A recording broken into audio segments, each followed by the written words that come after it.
sa pangalawang hari, chapter 5, verse 1 hanggang 19 po.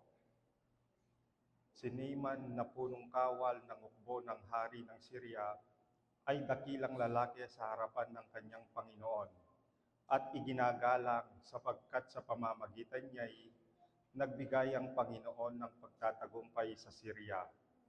Siya ay isang makapangyarihang lalaki na may katangian, subalit siya'y ketongin.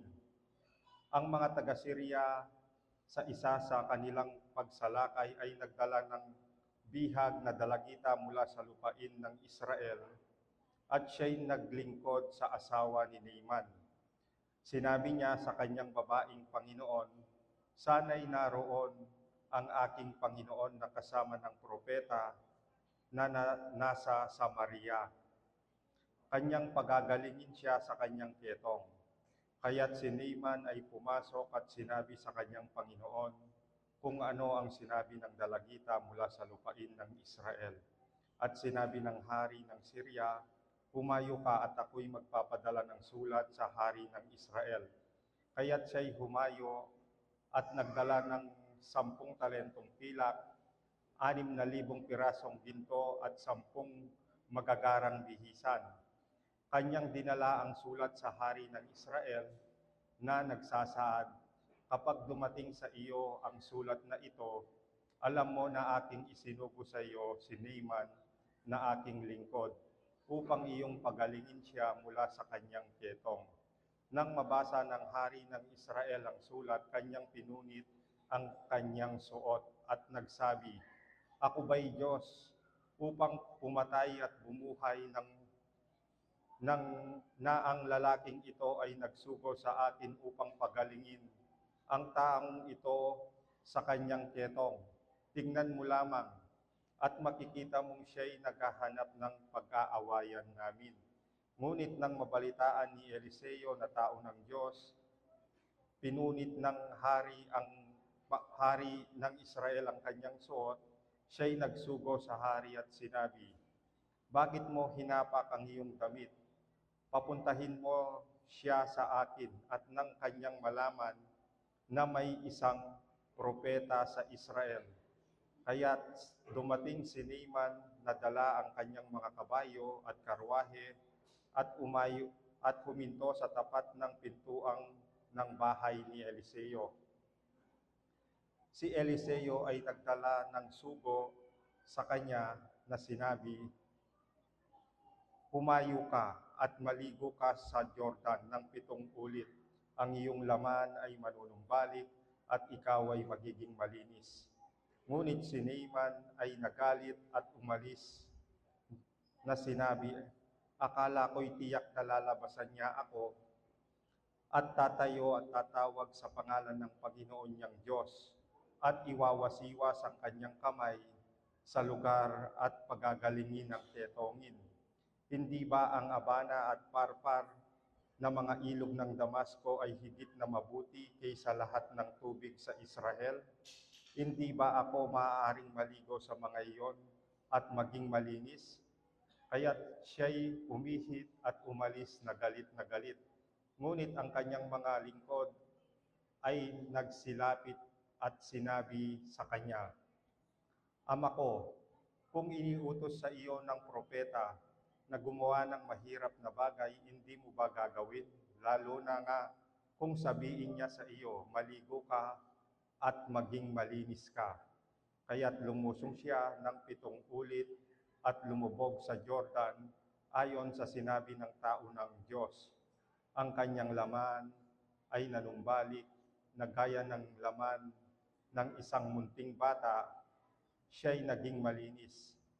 Pagkatapos siya at ang buong pulutong niya ay bumalik sa tao ng Diyos, siya'y tumayo sa harap niya at kanyang sinabi, "Ngayoy nalalaman ko na walang ibang Diyos sa buong daigdig maliban sa Israel.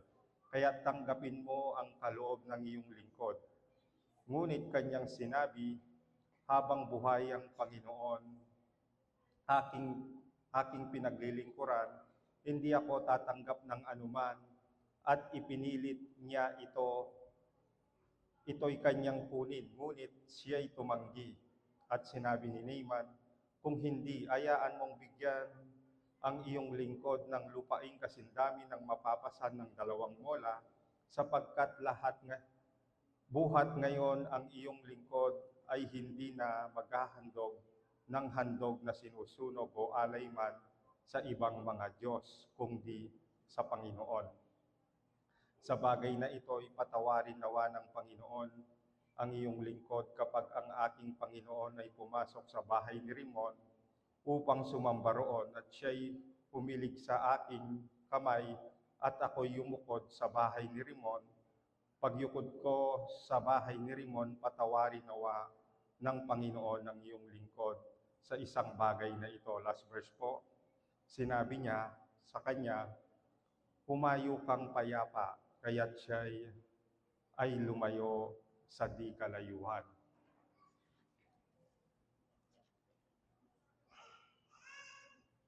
Kung tatanungin niyo po ako, ano ang problema sa mundong ito, ang sasabihin ko po ay ako.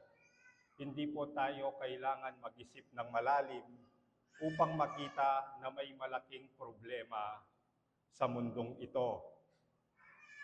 Palaging may digmaan, nagdurusa ang maraming tao dahil sa karukahan at walang tigil ang mga krimen.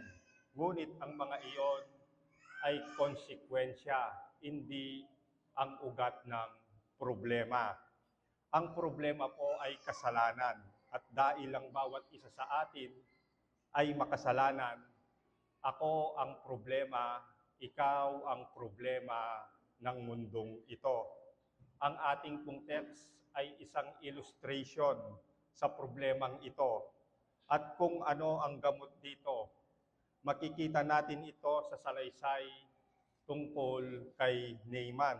At magtutuon tayo ng pansin sa 3 bagay na to. Una, ano ang sakit ni Naaman na kailangan gamutin? Pangalawa, ano ang gamot sa sakit niya? Pangatlo, gumaling ba siya? Paano? Bakit? Una, ano ang sakit ni Naaman? At karamihan po ng tao sasabihin, ketong. Sa Bible po, ang ketong o leprosy ay metaphor o picture para sa kasalanan.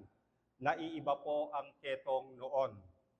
Deadly ito, nakakamatay at walang lunas. Ngunit ano talaga ang sakit ni Naaman? Sa mga gospel po, kapag ang taong may sakit, lalapitan ni Jesus, kadalasan po, ididil niya sa 2 level. May pangyayari po sa Mark chapter 2, kung saan ang lumpo ibinaba sa mismong tapat ni Jesus. At ang sabi ni Jesus sa kanya, sa lumpo, anak, pinatawad na ang iyong mga kasalanan. At hindi po yun ang pakay ng lumpo. Ang pakay niya ay gumaling siya mula sa kanyang pagkalumpo. At alam ni Jesus yun. Huwag po nating isipin na hindi concerned si Jesus sa ating mga katawan. Pagagalingin niya ang lumpo, ngunit bakit sinabi muna niya, anak, pinatawad na ang iyong mga kasalanan? Sinasabi niya, anak, alam mo ba talaga ang nagpaparalyze sa'yo? Pagagalingin kita sa iyong paralysis, ngunit alam mo ba talaga ang mas malalang sakit mo? Ang sakit mo ay ang kasalanan sa iyong puso't kaluluwa. Mag-ingat po tayo rito at baka magkaroon tayo ng maling conclusion na ang taong may mas malaking kapansanan ay mas makasalanan. Sa ibang lugar po sa gospel, sasabihin ni Jesus na ang isang taong mas may malaking sakit, sasabihin ni mas malaking sakit ay hindi ibig sabihin po na mas makasalanan. may mga tao rin na pumunta kay Jesus at sasabihin na ang mas masamang bagay ay nangyayari sa mga mas makasalanan na tao. Ang sagot po ni Jesus sa kanila, hindi. Ang sabi niya, ngunit kung hindi kayo magsisisi, lahat kayo ay mapapahamak sa impyerno. Mababasa po yun sa Luke chapter 13. Ang sinasabi po ni Jesus, in general, ay ang pagkawasak at pagdurusa sa mundong ito ay dahil sa kasalanan. Pinapakita niya sa atin na ang pinsala sa ating katawan ay isang paraan upang makita natin ang talagang problema ay ang ating puso, na kailangan itong gumaling upang tayo ay maligtas. Sa Bible po, ang salitang puso, ibig sabihin, ito yung isip, damdamin, emotion po ng tao. Kung minsan, tinatawag po itong kaluluwa. Ito ang total person. Hindi po yung laman na pumipintig sa ating dibdib. Hindi po yun ang tinutukoy na puso ng Bible. Yung total person po. Ang hinihingi ng lumpo kay Jesus ay kagalingan sa kanyang katawan. Humihingi po siya ng BMW, ang ibinigay sa kanya ni Jesus ay kolong-kolong. Yun po ang akala niya. Kung kasama po natin ngayon ang lumpo at magpapatotoo, ganito po palagay ko ang sasabihin niya. Nang patawarin ako ni Jesus, ang ibinigay niya pala sa akin ay ang pinakamagarang mansyon at nasa pinakamasarap na location. Totoo na pinagaling niya ang aking katawan, ngunit umina akong muli, nagkasakit akong muli, at ako ay namatay. Ngunit dahil pinagaling niya ang aking kaluluwa, ako'y mabubuhay sa walang hanggan. Sa isang perfect na pisikal na katawan at hindi na magkakasakit kailanman at hindi na mamamatay. Ganito rin po ang pakikitungo ng Diyos kay Naaman. Pwede niyang pagalingin si Naaman instantly. Pwedeng pagalingin ni Propeta Eliseo tulad ng inaasahan ni Naaman na iwawasiwas lang ni Eliseo ang kanyang mga kamay, then magaling ka na. Ngunit ano ang ginawa ni Eliseo kay Naaman? Parang iniinsulto ni Eliseo si Naaman sa bawat pagkakataon. At bakit na-insulto si Naaman? Galit na galit siya at nagbantang aalis. Parang sinasabi niya, magiting na general ako ng isang makapangyariang bansa, isa ako sa pinaka-importanting tao sa buong mundo, nakaanda akong gumawa ng isang malaking bagay upang ako'y gumaling at willing ako na magbayad ng malaking halaga. Maraming ginto at pilak ang dala ko. Isa akong dakilang tao at makapangyarihan. Karangalan ng sinuman na makaharap ako. Ngunit si Eliseo po, hindi man siya lumabas. Hindi niya hinarap at kinausap si Naaman. Nagsugo lang siya ng mensahero at si Naaman ay umalis na napopoot. Ano ang ginagawa ng Diyos sa pamamagitan ni Eliseo? Binabasag niya po ang pride ni Naaman. Pisikal na ketongin si Naaman, ngunit meron siyang spiritual leprosy. Ano ito? Ang kasalanan. At ito ay higit na mapanganib po ito. At ang particular leprosy ni Naaman ay ang kanyang pride. Ang kanya pong pride. sa mga ginagawa po nating kasalanan, halos palaging may sangkap po itong pride. Meron po. Sa pangalawang Korinto, chapter 12, verse 7, ibibigay ko po yung context. Si Pablo po, dinala siya ng Diyos sa langit. Hindi ko alam, sabi niya, kung bodily o spirit lang ang dinala sa langit. Pero dinala niya si Pablo sa langit. At dahil dito, anong tendency na mangyayari kay Pablo? Huwag po nating isipin na exempted si Pablo sa pride. Isipin niyo po, dinala siya sa langit, bumalik siya, anong mangyayari sa kanya? Ano pong mangyayari sa kanyang pride? Tapos po, pangalawang Korinto 12 verse 7, lalo na dahil sa kalabisan ng mga pahayag, meron po siyang narinig doon na nakakamangha, kaya't upang ako'y huwag magyabang ng labis, binigyan ako ng isang tinik sa laman, isang sugo ni Satanas, upang ako'y saktan, upang ako'y huwag magmalaki ng labis. Yung pride po, nakikipag-compete siya sa kalwalatian ng Diyos. Ang pride po, para itong ketong, ginangat-ngat nito ang puso natin. Winawasak nito ang capacity natin upang ibigin ng Diyos at ang ating kapwa.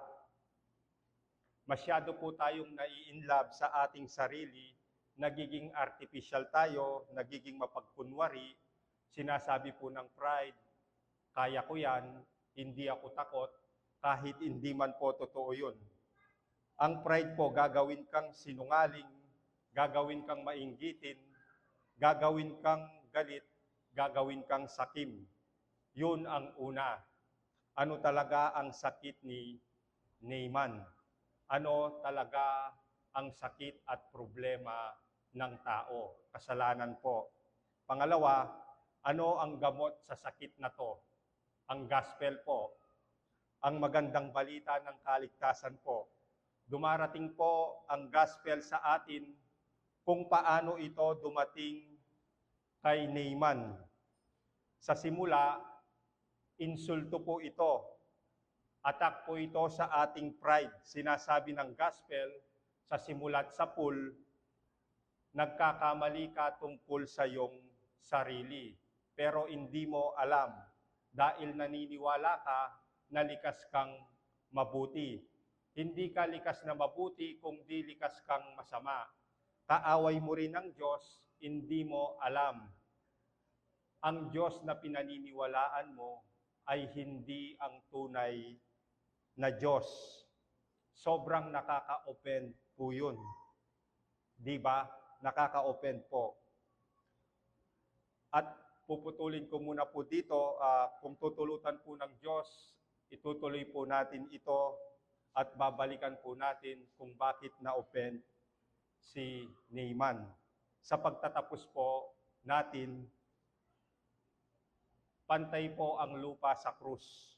Walang magiting, walang marangal, walang special. Ang sabi po sa Romans 3:22 and 23, walang pagkakaiba. Ang lahat ay nagkasala at hindi umabot sa kalwalatian ng Diyos. Wala pong bentae ang Sunday school teacher sa isang drug pusher. Walang bentae ang genius sa mangmang. Walang bentae ang bilyonaryo sa pulubi. Ang lahat po ay ketongin. Ang lahat ay makasalanan at ang tanging pinakakailangan po natin ay ang Panginoong Jesus lamang. At ang kanyang kamatayan po sa krus, ito lamang po ang sapat na bayad para sa ating mga kasalanan. Tayo po'y manalangin. Maraming salamat po, Panginoon, sa iyong mga salita. Tulungan niyo po kami na mag-penetrate po ito sa aming puso at isip. At sa tulong po ng inyong banal na Espiritu, palagi pong i-remind niyo kami kung sino po kami sa inyong harapan. Kami po na makasalanan at hindi karapat-dapat dahil lamang po sa buhay at kamatayan at muling pagkabuhay ng aming Panginoong Yesukristo at kung ano po ang ginawa niya sa krus. Ito lamang po ang sapat na bayad para sa aming mga kasalanan. At sa amin pong pananambahan ngayong umaga, tulungan niyo po ang bawat isa sa amin. I-guide niyo po ang bawat isa sa amin pong scripture reading, sa amin pong pag-aawitan, sa amin pong pagkakaloob at paghaharal ng iyong mga salita, sa amin pong Sunday School. Kayo lamang po ang maging sentro ng mga gagawin po namin ito, Panginoon. At linisin niyo po ang aming mga puso sa banal na dugo ng aming Panginoong Yesus. At tulungan niyo po kami na may sentro lamang po ito sa iyong glory. Pinagkakatiwala po namin sa ito, Panginoon, at patuloy na gabayan niyo po kami hanggang sa Marcos Village. Sa pagpunta po namin doon na ang maitaas lamang po, Panginoon, ay ang iyong pangalan. At palaging i-guide mo po kami sa iyong mga salita at magawa po namin ito na nakaayon po sa iyong kalwalhatian at kalooban. At kayo lamang po ang maisentro sa bawat gagawin namin ngayong umaga. Sa pangalan lamang po ng aming Panginoong Yesus. Amen.